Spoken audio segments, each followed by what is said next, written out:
So now, gagamit lang tayo ng baso para tanggalin yung laman niya.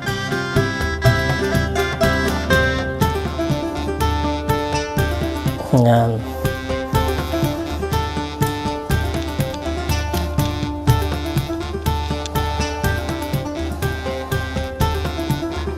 So now, gagawin natin is hihiwain natin to ng cubes. Maliliit lang.